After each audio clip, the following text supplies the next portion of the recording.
初六挖机启新城，龙年建设步步停。Hello， 老铁们，我是雪娃娃。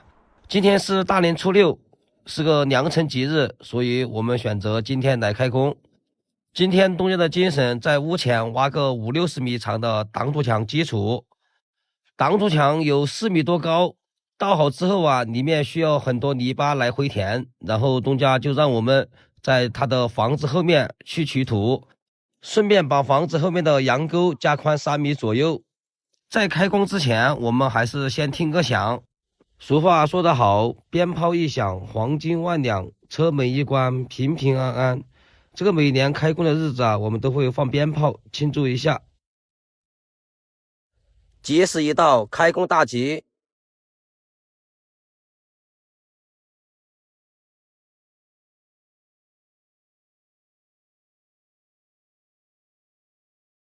其实今天这个活，东家年前腊月10几号的时候就跟我们联系了，让我们把工开了。但是当时我们急着去老郑家过年，所以这个活啊就一直撑到现在。这个地里面有一根自来水水管，我们把这个树挖了之后，在地里面挖一条沟，然后把这个水管呢掩埋起来。我们正前方有一口水井，这个水井是东家几年前找的专业打水井的人来打的，当时啊还花了好几千。听东家说，这个水井有60米深，然后井里面呢有个水泵，但是这个水泵啊坏了很多年啊，一直没有用。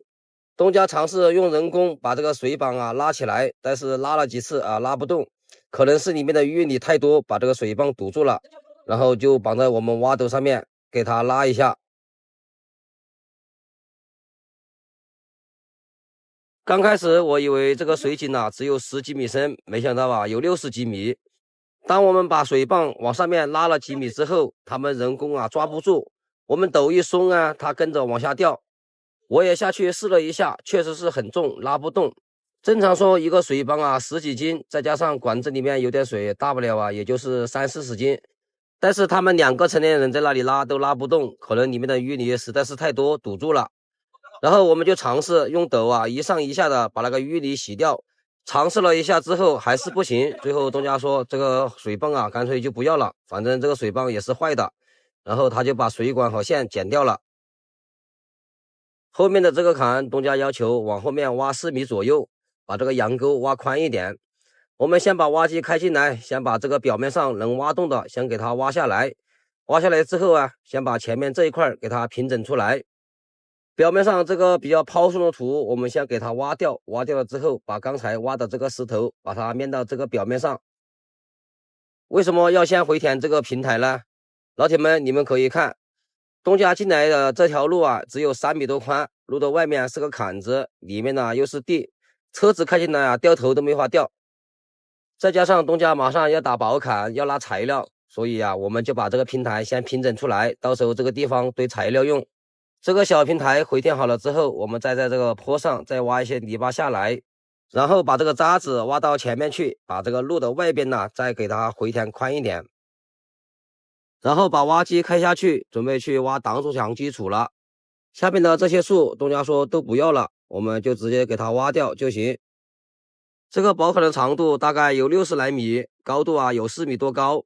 之所以东家现在把这个挡土墙倒起来，是因为啊，东家下半年打算把老房子拆了，拆了之后盖新房。先倒挡土墙的目的就是先把前面这个坝子先给它弄好，弄好了之后再拆老房子，这样啊，车子啊、材料啊都好进来，也好干活。挖基础槽的位置，地里面有很多蒜苗，东家说不要了，让我们直接挖。边上有位邻居在地里面干活，他说把这个蒜苗挖了太可惜了，就让我等一下，他把它拔掉，然后带回家。这个蒜苗炒腊肉特别的好吃。大梁把蒜苗拔完了之后，我们把挖机开上来，就开始挖这个基础槽了。边上的这个基础槽，东家说不需要挖得太深，有个半米左右就可以了。我们就顺着东家指的这条线，把这个基础槽挖出来就行。外面的这个基础槽就需要挖深一点了。刚开始东家说挖不了多深就能挖到石头，当我们挖了1米多深之后啊，还没挖到石头，然后啊就让那个包工头来看了一下，确定一下这个深度。现在我们站的这个位置深度大概在1.2米左右，上面的那个台阶啊大概只有50-60左右。最后经过东家和包工头几个一商量，如果说实在挖不到石头的话，就挖个1.2米左右，这个深度啊也就确定下来了。外面这个深度有点深，前面我们挖的这条沟啊，这个深度又比较浅了，这个位置我们就需要重新再挖一下。接口的这个位置啊，要和外面的这个基础槽的深度一样深，所以这个位置我们就给它放了一个2寸，深度啊和外面的一样深。年前我们把活干完了，挖机拖回家就直接洗了，然后黄油都没有打。今年来开工啊，这个一挖呀就大背咯咯的响，然后实在是听不下去了，我们就把挖机停下来，把这个黄油先打掉。基础槽我们大概挖了快一半了，这个时候包工头过来说，这个宽度我们挖窄了，他打垫层的钢筋下的是1米长，所以这个底部啊，我们最少也要挖1.2米左右。好在还没有挖完，我们只有把里面给它削一下，然后把它加宽一些。外面呢又不能削，因为外面是别人家的，但是里面这个坎子就有点高，削下来了之后啊，这个泥巴一下子就变多了。刚挖了一段出来，包工头就拿了一个尺子来量了一下，说里面还差几公分，让我们把里面再给它削一削。这样挖出来差不多就有2斗宽了。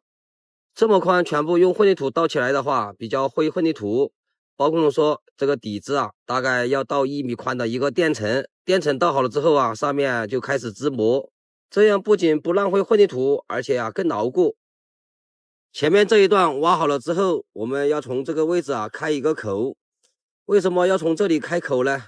右边还有一个20多米的宝坎，但是这个地啊不是东家的，是别人家的，别人呢不卖不换。东家也没有办法，也只有从这个位置啊往里面收个1米进去。整个宝坎拉直了之后，不光好看，而且面积也会大一点。现在这个地换不过来，那我们只有挖到这里了。后面还有20几米的基础啊，我们先不挖了，先让他们人工把这个混凝土倒起来了之后再来挖。因为里面这个坎子有3米多高，我怕一次性挖完了之后，这个坎子容易垮，到时候就麻烦了。就让他们人工抓点紧，先把这个混凝土倒起来再说。但是万万没想到啊，兄弟们，今天才大年初6，人家砂石厂啊要初8才上班，拉不到砂石子儿，那也只有等到初8再开始倒混凝土了。好了，老铁们，今天这个视频我们就分享到这里，感谢点赞，感谢关注，我们下期再见。60米的长度，宽是1.2米，高度在4米左右。用的是18斗螺纹钢，老铁们，你们猜猜这个宝坎倒起来要花多少钱？大年初6的时候，我们在这个地方把工开了，这个基础槽挖好了。东家在扎钢筋之余啊，我们也不能闲着。东家这个宝坎倒好了之后，前面需要很多泥巴来回填，然后东家让我们在他房子后面把羊沟往后面给它加宽3米左右，就顺便把这个渣子挖出来回填这个宝坎。房子的右边，大年初6我们开工的时候啊，把表面上这些渣子都已经清好了。今天我们把房子的左边这一块也来清一下。这个房子在这里啊有点碍事，东家就让我们直接给它拆了，拆了啊好干活。边上的这个树也有点碍事，我们挖机啊不好转土，我们也直接给它挖掉。挖掉之后，把这个树脑壳上的泥巴给它掏干净一点。左边的这个泥层要比右边的厚很多，这样啊也挺好，我们也能少打一点破碎。表面上能挖洞的，我们尽量一次性给它清干净，清好了啊，后面就可以放破碎锤打石头了。这个羊沟东家要求加宽3米，但是我们在清土的时候啊，就清到4米多，因为到时候啊这里还要放一个坡，只要这个底部保证有3米就可以了。表面上的泥巴清理完之后，我们就可以放破碎锤开始打石头了。底部的这个石头打着感觉有点吃力，但是啊勉强啊也能打动。就是不知道这一层石头进去3、4米之后，是不是还是像这样勉强能打得动。如果就按照这个硬度进去的话，今天这个活我们就不会包亏。如果遇到轻石头，那就脑壳痛了。毕竟包的活嘛，不是赚就是亏。上面这一层石头就比下面这层石头好打了很多，一打呀就来一大块。就是不知道这个房子的右边那个石头好不好打了，因为年前我们开工的时候，那个位置啊一挖就冒烟子，我们只有把这个地方打了之后啊，再过去看。这块石头一打，感觉整块都会掉下来。为了防止这块石头掉下去，把边上的房子砸个窟窿，我们只有一点一点的给它削下来。毕竟这个几十年的房子啊，不是很牢固，一砸可能就砸个窟窿。房子后面这一段，之前我们在清这个抛土的时候啊，挖机开不过来就没法清，打到这里啊也没法打了，我们就用破碎锤给它多的削一下，然后把挖机开到右边来打右边的这个石头。这边的石头底部这一层感觉比左边底部那层啊更难打一点，更吃力一点，但是呢也能勉强打得动，就怕遇到那种打不动的石头。上面这层石头就好打很多了。总的来说，就下面这一层稍微难打一点，但是厚度也不是很厚啊。今天这个活基本上应该是不会亏的。我们刚把石头打完，东家把前面的这个钢筋也扎好了，然后又让我们把斗放过来，开始挖这个基础槽。之前这个基础槽我们没有挖完，是因为现在我们挖的这一块是别人的地，当时别人没有同意换，东家打算从这个位置往里面收进去1米。但是今天这个地主人又同意换了，那我们就把斗换过来，先把这个基础槽给它挖好，挖好了紧接着又可以扎钢筋了。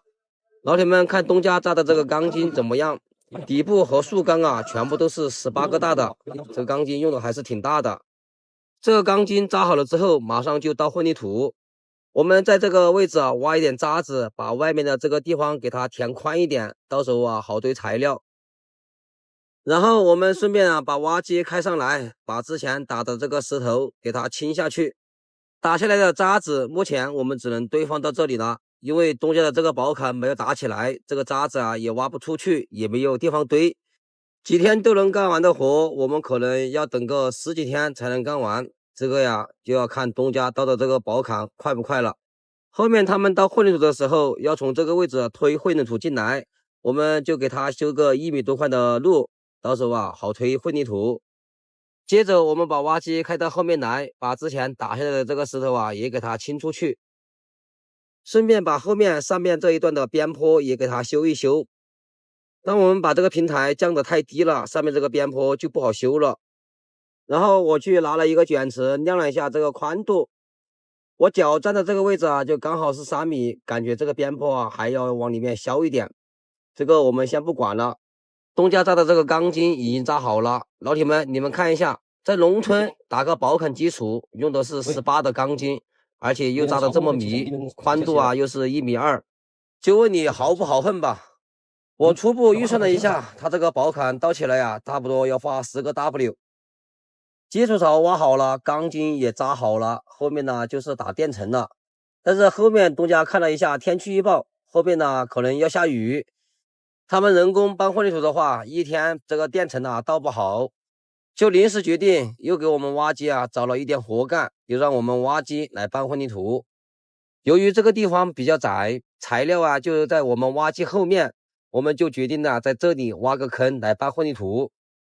坑挖好了之后我们把坑的周围用斗背给它拍一拍，拍实一点，不然到时候崩混凝土的时候这个石头泥巴就容易和到一起了。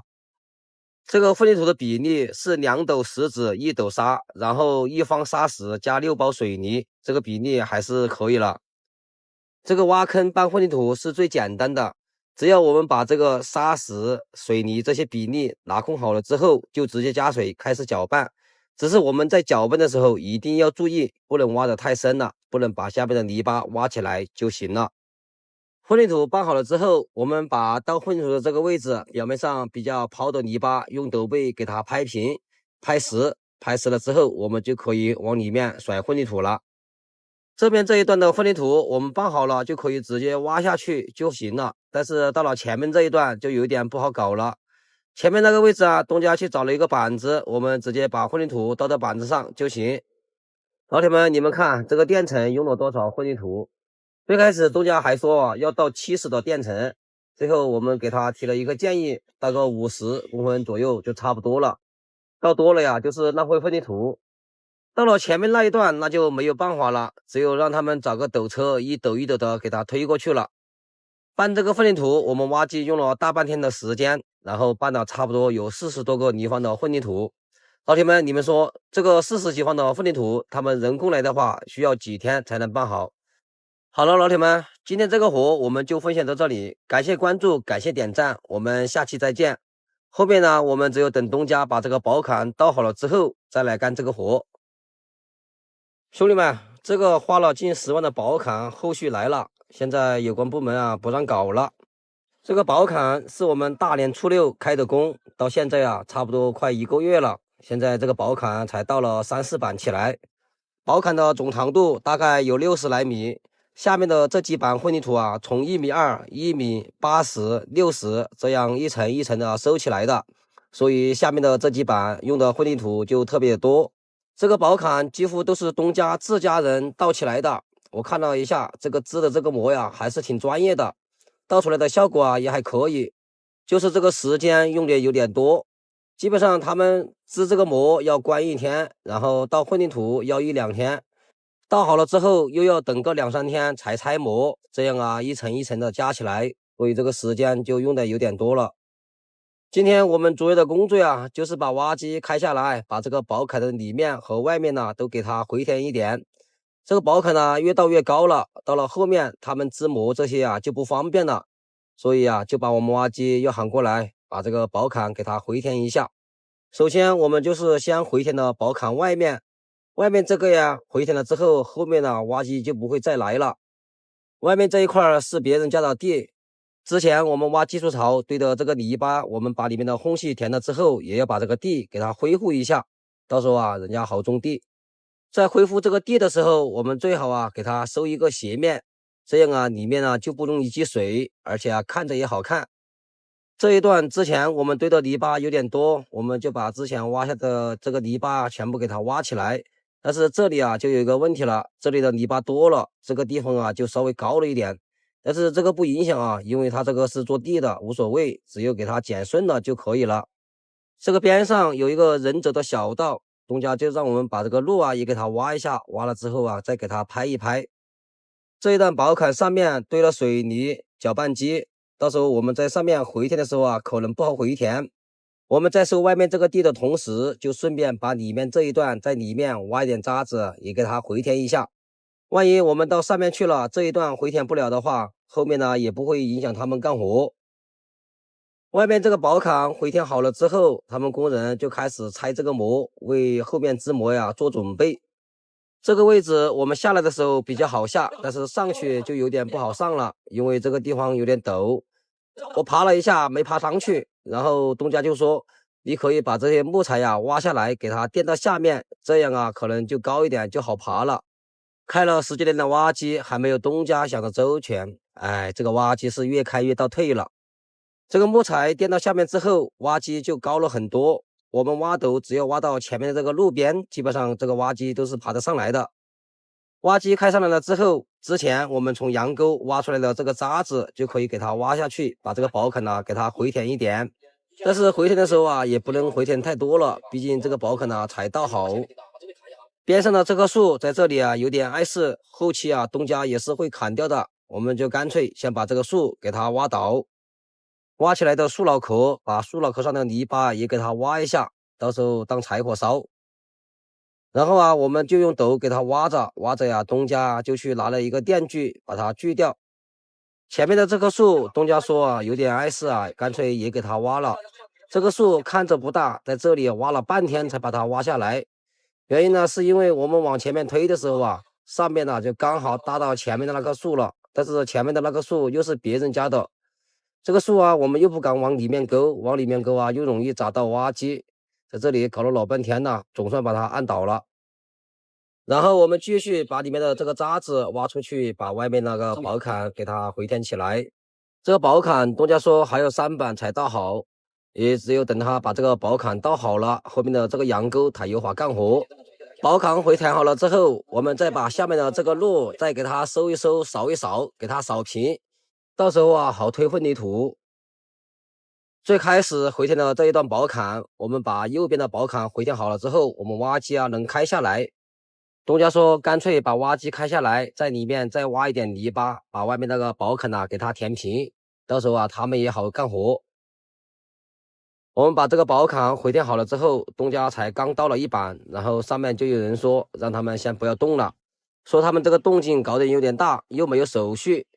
东家花大价钱打这个宝坎，目的就是年底啊重新修这个房子，现在不让搞了，东家就去跑手续去了，先把这个地基先批下来了之后就可以拆这个房子了，房子啊也可以提前修了。东家花了近10万的保坎，后续来了。自从1个半月前这个保坎被有关部门叫停之后，到现在基本上快到2个月时间了。今天总算有动静了。东家花了近10万块钱打这个保坎的目的，就是为了后面修房子的时候要方便一点，材料好进来一些，所以就选择先把保坎倒好。当时东家还没有批地基，所以就被有关部门紧急叫停了。叫停的目的并不是不让东家倒保坎，而是让东家先把地基批下来，批下来之后再开工。兄弟们，你们可能还不信，现在是早上的7点半，我们居然还开着灯干活。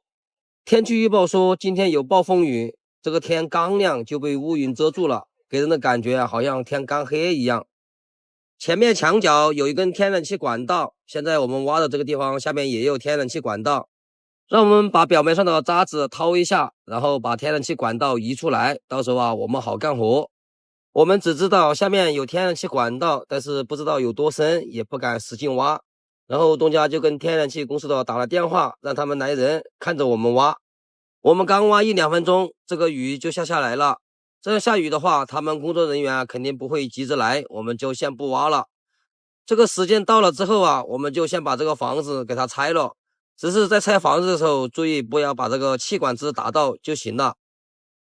其实一开始东家都没有打算今年修房子的，只是说先把保坎倒好，把场地拼出来，等后面有空了再慢慢的修房子。只是在打保坎的时候被紧急叫停之后，就让他们去把手续批下来了。现在手续下来了，东家想反正早修晚修也是修，就干脆今年把这个房子拆了重新修。从叫停到现在已经接近2个月时间了，我还特意问了一下东家，是不是批这个地基手续用了2个月时间？东家说不是的，当初被叫停之后的第3天，其实这个手续都已经下来了，只是东家把这个日子选到了今天，所以就耽搁了接近2个月的时间才和大家见面。整个房子拆完，这个角落在拆的时候我们小心一点，这个边上有个天然气管道。我们在拆的时候，只要这个墙不打到管道就没事了。今天这个房子和地基，我打算免费帮东家平整出来。原因是因为之前东家说他房子后面要给他加宽3米，这个活还有前面的那个保坎，我们是包下来的。当时谈的时候没有说要拆房子，只是让我们在房子后面给他加宽3米，然后这个土就围着房子的2边慢慢的给它转出去。这样就会花费很多时间。现在东家临时决定要把这个房子拆了，这样的话我们在往外面转土的时候就方便了很多，也节省了很多时间。所以我们就决定今天拆这个房子，还有拼这个地基，我们就不另外收东家的钱了。雨慢慢的停了，这个天也慢慢的明亮了。这个时候他们燃气公司的人也来了。他们工作人员来了之后，我们在掏管道的时候挖起来胆子也就大了很多。反正挖坏了有人接。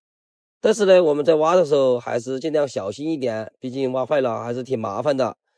只是这个管子立在这里影响我们后期干活，所以这个管子最好把它移到边上去。东家又看了时间，2天之后要下地基，所以我就调了2台挖机过来打配合。争取2天之内把这个场地给它平整出来。前面打的保坎还没有回填，我们就顺便把这些渣子挖出来，全部填到这个保坎里面。渣子挖的差不多了，另外一台挖机就安排去打破碎锤，打后面的石头。然后我就挖一些渣子，先把这个角落先平一个平台出来。平好了之后，要把前面的那一堆材料全部移过来，因为那个位置还要堆放渣子。这一堆方条和板子，东家打算偷个懒，就绑了一个绳子，打算让我们挖机给它叼过去。但是没想到这一堆板子我们挖机居然叼不起来。这一堆板子我们挖机基本上只能叼起来一点点，但是呢，想往上面再提一提，就是提不起来，真的是太着急了。我就把板子放下来，打算把右边高的这个位置给它挖平，挖平了之后看看能不能叼过去。我们挖机始终还是缺点力，就这么一点点，始终就是抬不起来。我们在这里磨了老半天，总算是把这一堆板子给它磨过来了。但是这个板子要放到上面那个平台上面去，然后我们把挖机开上来，在上面试一下，看看能不能给它吊上来。后面的就不用多想了，兄弟们，肯定是没有吊起来。这个绳子啊，我们是越吊越长，越吊越大，然后这个板子在这个边上就垮下来了。这下只有等他们人工慢慢的来剪了。为了不影响我们干活，东家就去找了7、8个工人，把这些板子全部给它移上来。时间来到了第2天，昨天下了一天的雨，今天就是大太阳了。前面的那个板子啊，全部移过来了。现在我们就可以把场上的这些渣子全部给它移到这个边上来，把这个边上给它填平。之前为了方便干活，我们就把这个搅拌机还有这个沙子啊，全部堆放在这个路上了。现在边上已经平整的差不多了，我们就可以把这个搅拌机还有这个沙给它移过去，把这个路给它腾出来。这个时候场地里面的石头也打得差不多了，我们去把这些石头给它清理一下。清理好之后，哪里地方没打到位的再打一下。这个里面还有一个排水沟，我们在打的时候啊，这个排水沟就稍微打得深一点，我们就顺便先把这个沟给它清理出来。清理好了之后，就开始可以平整这个场地了。里面的石头打完了之后，另外一台挖机就可以退场了。剩下的呀，我再来把这个场地细细的给它平整一下。场地平整好了之后，东家说这个边上让我们在这里给它挖一个化粪池。现在挖化粪池的目的，东家的意思把化粪池先给它修好，修好了之后在里面灌水，到时候修房子的时候就在这里面取水用。好了，老铁们，今天这个视频我们就分享到这里，感谢关注，感谢点赞，我们下期再见。你那个有没有算呢？总共花了多少钱啊？这个宝坎？自从大年初6在东家这里开工挖这个宝坎基础，到现在已经过去好几个月了。中途我们也更新了好几个视频，老铁们最关心的一个就是东家的这个宝坎到底花了多少钱？今天我们就给大家揭晓一下。之前我们来给东家把这个场地平整好之后，到现在呀已经过去有10几天了。这期间东家就把边上之前没倒好的这个宝坎现在全部倒好了，房屋地基里面的地基圈梁这些呀也已经倒好了，后面呢就等着拉材料开始砌砖了。今天我们主要的任务就是把屋基前面的这个场地大概的平整一下，后面呢好拉材料。我们来的时候东家还没有来，等东家来了之后，我们好好的问一下东家他这个宝坎到底花了多少钱。你那个有没有算呢？总共花了多少钱啊？这个宝坎？那8万多。8万多呀？还不到10万的。多了。关键是你还没出工钱喏。那可以。你那个全是个人整的啊？个人整的啊。你就是8万多都是主要是材料啊。据东家说，这个宝坎前前后后加所有的材料，加一部分的工钱，总共花费了8万多块钱。中途他们自家人干的呀，就没有算。好在这个宝坎是自己在搞，没有包出去。如果包出去的话，起码也要近10万块钱了。毕竟嘛，人家包过去，多多少少也要赚点钱。在干活之前，我们把前面的这个搅拌机给它调到一边去。然后啊，我们就开始平整这个场地。这个场地不用多说，一看就差很多泥巴来回填。但是今天我们就不管了，主要的任务啊，我们就是把这个场地大概给它平整一下。平整好了之后，车子能在这里掉头，能拉材料进来就行。现在我们堆泥巴的这个位置，之前我们在挖这个屋基的时候，这里是堆放的水泥。这个水泥用完了，这里就变成了一个坑。我们先把这个坑给它填起来。前面的这一堆渣子是之前我们挖化粪池的时候堆放到这里的。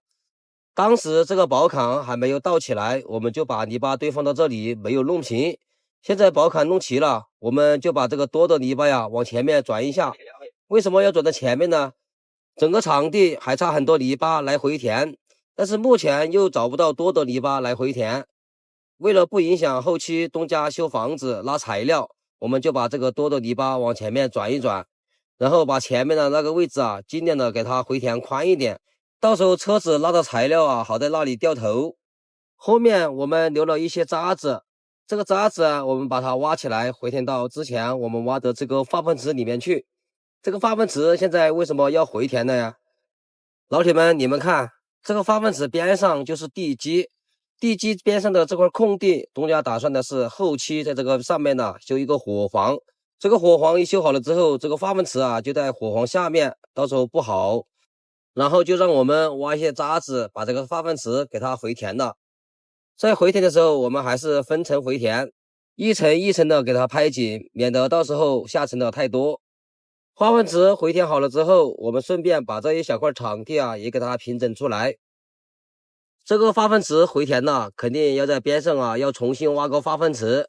这次这个化粪池啊，东家把它移到这个宝坎边上来了，这个边上啊就不影响了。我们就按照他画的这个线，在这个边上啊再重新挖一个化粪池。然后我们再把这个场地大概的给它收一收，收了之后再用履带压一压，给它压实一点就行了。这个场地并不是马上要到混凝土，我们平的再平再好都没有任何意义，因为后面还要来重车，重车一压又把这个场地压坏了，所以啊我们就大概的平一平，平了再用履带压实了就行。这个路口还有一点沙和石子，我们就在这个边上平一块场地出来，然后就把这个沙和石子啦全部给它堆放到这个边上，先把这个路啊给它腾出来。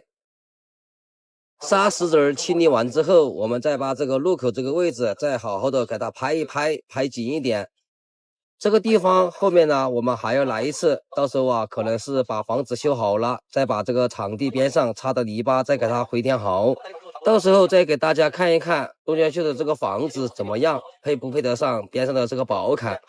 好了，老铁们，今天这个视频我们就分享到这里，感谢关注，感谢点赞，我们下期再见。